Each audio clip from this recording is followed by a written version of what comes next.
So you want to talk about socialism. You want to talk about socialism from above. You want to talk about rich people who have a fetish they still haven't been able to sate connected to the post Soviet era. You want to talk about people who have not done what was necessary to lay the material preconditions for a true economic democracy. You want to talk about people who have engaged in the worst abuses of collective bureaucratism as opposed to actually allowing for the manifestation of processes by which we could claim ownership of the means of our own production. That also includes our intellectual capital production. That also includes ownership of the facilities related to production, which includes our bodies. What instead has happened is there's been a movement to consolidate under certain capital ventures, large scale, on a global level, a increasingly diminishing milieu of people in finance that take on pet projects. And some of those pet projects, especially if they have the backing of certain political actors that have entrenched themselves within the development model, ongoing through organizations such as the WHO or the United Nations and other sorts of affiliates, and also if they have some sort of global philanthropic outreach project that is aided and abetted by performance of people in former diplomatic posts, including in the State Department, and the best part is a Rhodes Scholar somewhere in there, right? Then you have a great little holdover of all those games you played in college about pretending to be a socialist.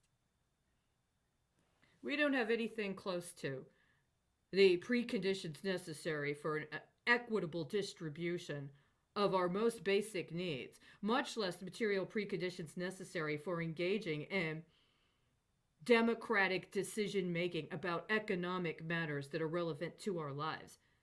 This is going on all over the world. What the United States has done is in the last 10 years engaged a comprehensive process by which to slander and degrade national industries in countries that presented political opposition to the imperialist paradigm that's been promulgated domestically and in conjunction with other actors in bureaucratic state positioning around the world. And meanwhile, after launching a global biological war that was bought in by various elites all over the place, including some that made an upfront capital contribution in allowing for or seeding that a member of their government would be diagnosed with COVID-19 and then have to go through a quarantine and maybe get some treatment and get a whole bunch of their intellectual capital themselves redistributed, which makes a big difference when you're the head of state. When you're the top of the name.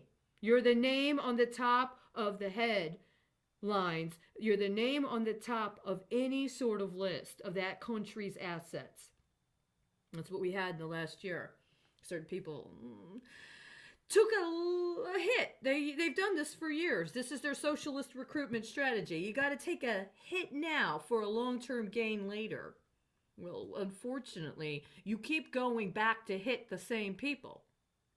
You keep going back to hit the same people, and in the process covering up for the same people too. So we don't really have socialism. We don't have anything close to being able to roll out socialism. What I've heard is that we have a process of trying to engage in large-scale debt default swapping.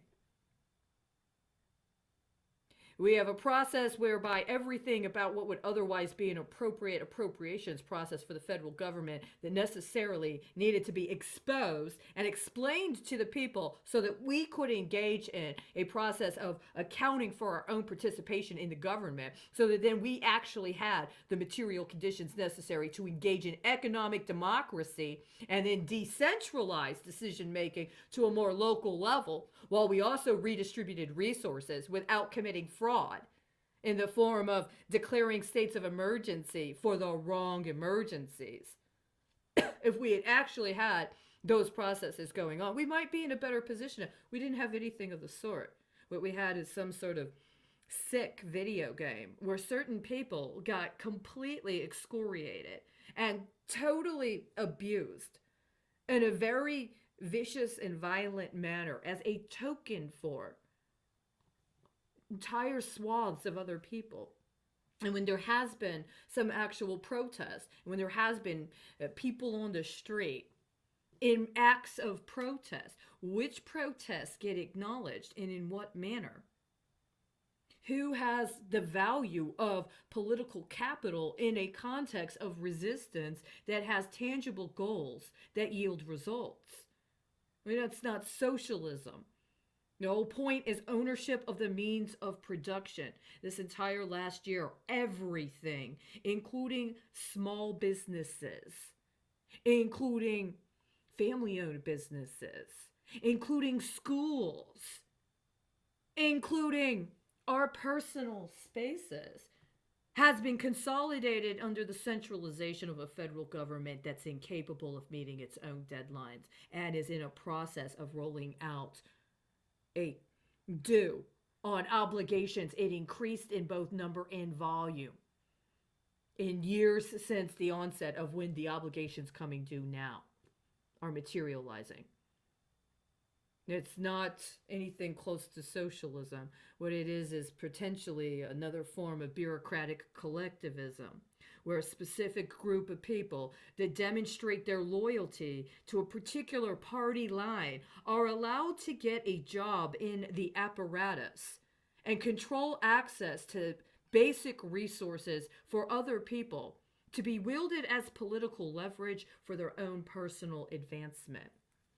You see, this is the only lessons we've taken from the former Soviet Union when it came to the realities about the need for the decommissioning of the Soviet Union at the time. It's the only thing we seem to have learned. Bureaucratic fetishism. And how to allow for bureaucratic fetishism to become an art. And then to do what with the art? I'm sorry, Time Magazine. I'm still concerned about the other journalists. All 53 of us. Right? Is there a strategic release of information concerning an audio tape about the assassination of somebody who was formerly engaged in journalism that was also acknowledged with awards in another country that right now has a contested leadership paradigm, including a contested election, and has numbers of people that recently have been incarcerated, either temporarily or still to this day, where the people that were incarcerated engaged in processes whereby their livelihoods were allowed to be extracted and appropriated in order to provide a means by which to use them personally as collateral on loans that were being brokered by the person who claims to be head of state now in connection with other heads of state that were replicating processes of engaging conflict scenarios in their satellite states comparable to what happened during the immediate ceasing of the post-Soviet period. The decline of the Soviet Union also correlated with similar actions, which at that time were engaged by other state actors. And see, the concern is that we've had a subsumation of so much other information that was necessary for distribution now, for us to be able to actually have the means of productive capacity for economic democracy and for actual capacity to provide for people's needs. Supplanting an honest policy around chemical and biological weapons with a contrived state of emergency in order to entrench certain actors into a bureaucracy that has centralized access to all means of production, productive capacity, and resource acquisition and distribution is part of what led to the demise of many an otherwise fine nation that could have been a trade partner or could have been a strategic asset in security matters. I'm very concerned.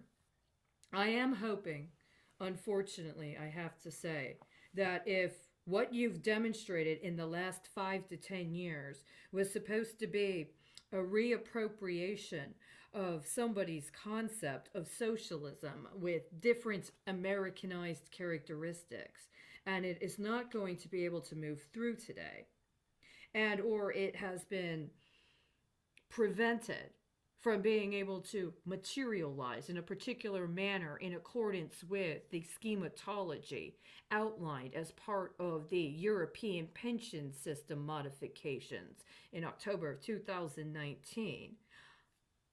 Again, my condolences. There were other very important matters that needed to be attended to. This has been accumulating for a while. We should have listened to Greece.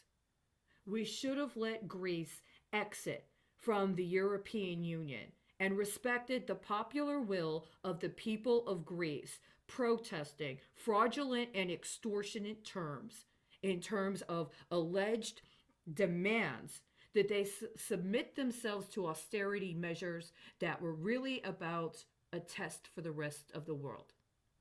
Were we going to sit by and watch as thugs took a country that had made the kind of electoral decision that Greece had made and is also willing to engage in on-the-street protest to support addressing grievances regarding economic exploitation of their national economy and unwillingness for intellectual authors to appropriately assess the situation? Were we going to stand by and let it happen?